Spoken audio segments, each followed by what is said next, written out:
Boots from the Coup. What's up, man? What's going on? Just kicking it. Came by, was in the neighborhood, walking around, smelled the food cooking, and decided I'd come in here. It happened to be your house, so it worked out cool. So anyway, we're just talking about the big Million Man March. What is your overview of that? You were saying that you felt that not all the speakers had a lot to say, or?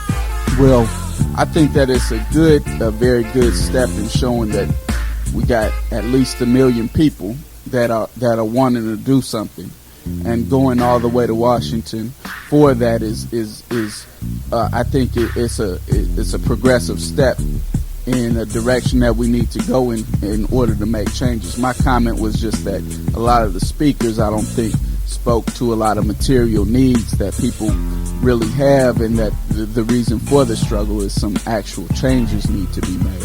And I thought that it didn't really address those, but it was good for what it was just like I think it will pump people up in saying, okay, there is some unity out there, and that people can get together and do something. And so in that respect, I think that it worked out. But I think what we need to do is look at what are some of the material problems and what are some ways with 1 million people that you can actually do something. Looking through history where there has been militant actions, where it's not just the fact of showing that people are unified, but people get unified for a lot of different reasons, and force things to happen.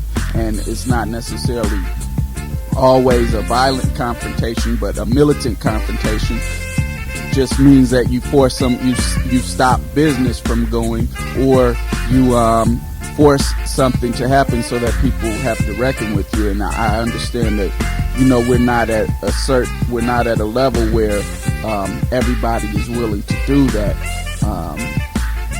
and I also think that is one of the reasons that the media did promote this more than they would something that was a little bit more revolutionary, since it wasn't really challenging much. But so that could be an organizing tactic too, to get something that's put out by the media, so therefore you have people's ideas, which is basically what we're doing with the coup. So what do you think, now that everyone's aware of it, the people who attended and those who heard, do you think that something positive is going to come out? Maybe more people will register to vote? Oh, I think definitely, especially with the people that were watching it that weren't there, because a lot of people didn't think that many people would go. I think even the people that were there, made comments over the news, through media and things like that, saying that they didn't actually think that many other people were going to come. So I think it will motivate people to become involved in organizations and become involved in other things too, because that's the main part of it. Usually people's excuses are that nobody else wants to do anything. We can't get anything done. What's going on with you? Are you with EMI or what? Right now, no, we're not with EMI. EMI owns all of our old stuff, but we're Can we call them motherfuckers and play that Sex Pistols song about them? EMI. Oh, I didn't even know there was one. Maybe we'll sample it and put it on the album. But yeah, you can do that. But what we're doing right now is just working on our new album, and it's taken us just like with the last album. We're working out how we want to come, because we always want to come new and different, but at the same time we don't want to be so far out there that people don't understand us. But what we do know, we are going to make this album to be a long album. There will be at least 17 cuts. It won't be one that you might not even want to listen to it all the way through. We want to put a lot of we have so many different concepts that we want to do that we don't want to sacrifice any. But hopefully before that we'll have some songs on some soundtracks. We got a song called Breathing Apparatus. We got a song called The Shipment. We got what's another song? We got a song called Busterismology. We got a lot of just a lot of stuff that will turn out cool. We're trying to work out something where just as far as on the musical side, the funk side, we're gonna try to have some old school people singing on it with us and stuff. Not necessarily just, to put it out there featuring such and such, but just to musically incorporate some of the creativeness. And when and also we're gonna have other rappers on there, but we want to work it out so it's not just the old way when you have a song that has various artists, you have one verse then the other verse. We want to do something that's a collaborative work with other people. So if we have 40 and Spice on it this time, it'll be something, going back and forth, or something that we really work on together and make it more collaborative. Is that when you did the Senorita Weekend was like individual pieces just pieced together in the studio then? They all did them in separately? Well, basically everybody wrote theirs in the studio, but it wasn't, we weren't working together. I had the beat and, people, and we had the concept and we came and did it. It wasn't as much of a collaborative work as we wanted to be on this one. We're just trying to take it to a new level. And also, hopefully, with this new deal that we're working out with this other label, we'll have a little bit more money to record it and do some experimentation in the recording process, as far as not necessarily going to, all digital or something, but, using Neve boards, which, are like old school boards that are real good, and doing some crazy stuff with tube effects and, doing some fat analog sound. Yeah. So,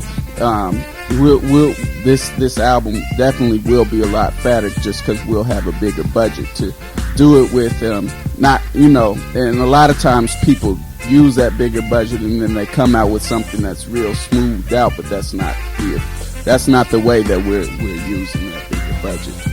Well, this will be the third album, right?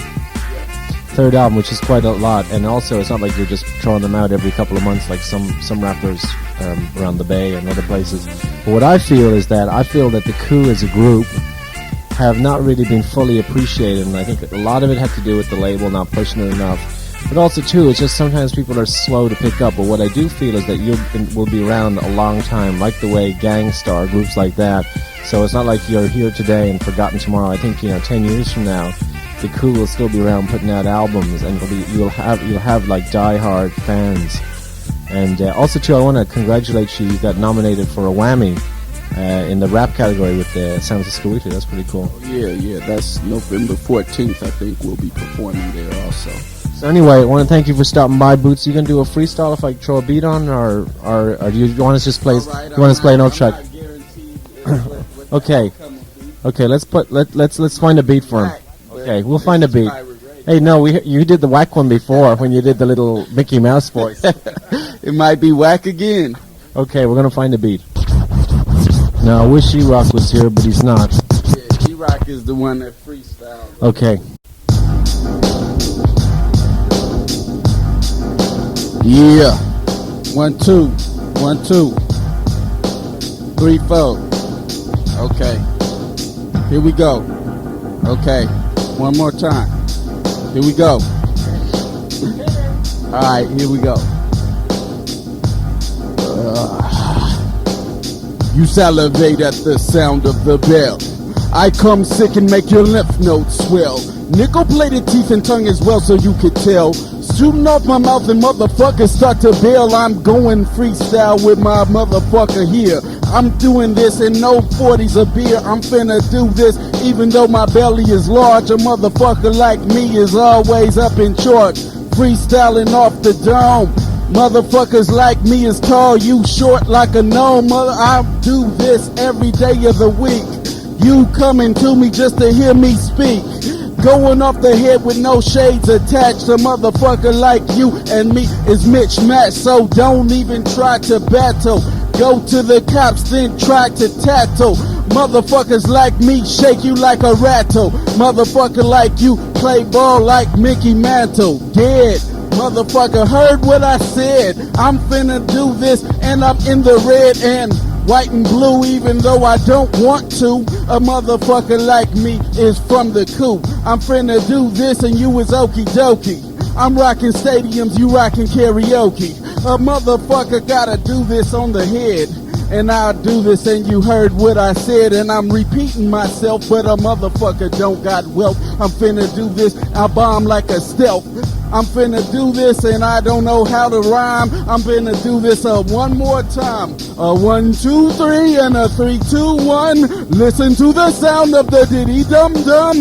Me and DJ right here, numb. I'm finna do this, and where I come from, keep rapping, I'll rap all night long. Motherfuckers gotta sit here and listen to this song. Don't change the station. Motherfuckers got an equation. It's called giving you abrasions. HipHopSlam, damn, Billy Jam, don't give a damn, and you know who I am. Boots from the Coup, kicking it with the hip hop that slams. Bam, bam, thank you, ma'am. Goddamn. Damn, look at baby, sit over there and shit. Damn, big 1970 Jackson's after.